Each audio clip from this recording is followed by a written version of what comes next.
చీమని నలిపేసినట్టు నలిపేస్తారా అంటారు గాని యోగి అక్క చీమలకు భయపడి జీవి తీసుకున్నది. ఓర్ని ఇదెక్కడి చిత్రం చీమలకు భయపడింది. అవి మన రాజమౌళి సినిమాల హాయిగా తిరగ పగబట్టి ఎంటవాడి చంపినయ్యా అని అనుకోకుండ్రి. ఎందుకంటే చిందం మనీషా అనే ఈ అక్కకు చిన్నప్పటి నుంచి చీమలను చూస్తే గజ్జున భయం కలుగుతున్నదట.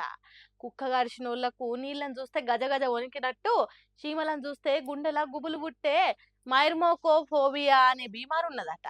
సంగారెడ్డి జిల్లా అమీన్పూర్ ఏరియాల నవ్య హోమ్స్ అనే వాడలు ఉంటదట మనిషా కుటుంబము. మరి అక్కున్నే ఇంట్లకు చీమలు వచ్చినాయో లేకుంటే తర్వాతనైనా వస్తాయనే భయం కలిగిందో తెలియదు కానీ పెన్మిటి ఆఫీస్ పోయింది చూసి చీమలకు భయపడి ఊరేసుకున్నదట. అన్నిక అనే 3 ఏళ్ల బిడ్డ కూడా ఉన్నదట మనిషాకు. మీరంతా పైలం నేను పోతున్నా. అన్నవరం తిరుపతి హుండీలా 1116 లేచుడు మర్చిపోకుండ్రి.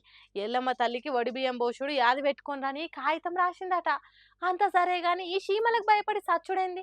అత్త పోరు భరించలేక ఆడవిళ్ళతోని వడక మొగుడు మంచోడుగాక పానాలు తీసుకుంటారు గాని 2 ఏళ్లతోని నలిస్తే చచ్చిపోయే చీమలకు భయపడి ఉరి పెట్టుకొని చచ్చిపోవడే పరిశాన్ ఉన్నదంటారా. కానీ ఎవల రోగం వాళ్ళకే ఎరక. చీమలను చూసినప్పుడు ఎంత తిప్పలైతుందో ఆమెకు మాత్రమే తెలుస్తుంది. ఎంత నరకం చూసిందో ఆమెకు మాత్రమే తెలుస్తుంది. ఆ బాధలు పడలేకనే జీవి తీసుకున్నది కావచ్చని అంటున్నారు ఈ భయపడల మీద పెద్ద చదువులు చదివినోళ్ళు. ఏ పేరుకే ప్రజాస్వామ్యం. నలుగురు కూడినప్పుడు మాట్లాడుకునే దానికే రూల్స్ చట్టాలు అంతేగాని సర్కారుకు జనం అంటే గౌరవం ఎక్కడిది, పబ్లిక్ మాటలకు ఫలితం ఎక్కడిది. యోగిడ చూడుండ్రి, అర్ధరాత్రి అందరు వండుకున్నాక సీఎం రేవంత్ రెడ్డి ఇంటి మీదకి పోలీసులను తోలిండ్రు. అదేందో అంటారు చూడుండ్రి, హోమ్ టూర్ అన్నట్టు బెడ్రూమ్లు బాత్రూమ్లు కిచెన్ గిచెన్ అన్ని తిరిగి చూసిండ్రు పోలీసులు.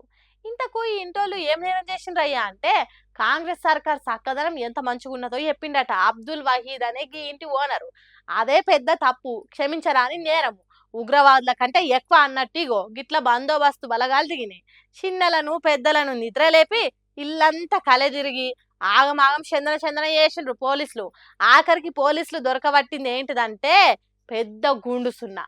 కొండందవ్వి ఎలకను కాదు కదా ఎండ్రికాయను కూడా పట్టలేదు. పాపం చిన్న పిల్లలు పోలీసులు ఎందుకు వచ్చిండ్రు, పండుకున్న వాళ్ళను ఎందుకు లేపిండ్రని ఈ గజ గజ ఉనికిండ్రట. ఆడోళ్లకు బీపీలు గుండెదడలు పెరిగిందట. చూడుండ్రి ఏ తిరిగా నడుస్తున్నదో రేవంత్ రెడ్డి ప్రజాస్వామ్యానికి ఇలువనిచ్చి పాలిస్తున్న తీరు. తప్పును తప్పంటే తిప్పల పెట్టుడు, ప్రభుత్వాన్ని విమర్శిస్తే విపరీతం చేసుడు విజయవంతంగా నడుస్తున్నది. ఇంత మంచిగా సర్కారును నడుపుతున్నందుకే జూబ్లీహిల్స్ ఎన్నికలల్లా ఎల్లకాలం గుర్తుంటే తీర్పునిచ్చేతానికి సిద్ధమవుతున్నారట రెహమత్ నగర్ ఓటర్ అన్నలు. ఇక చూడాలి ఏమైతుందో.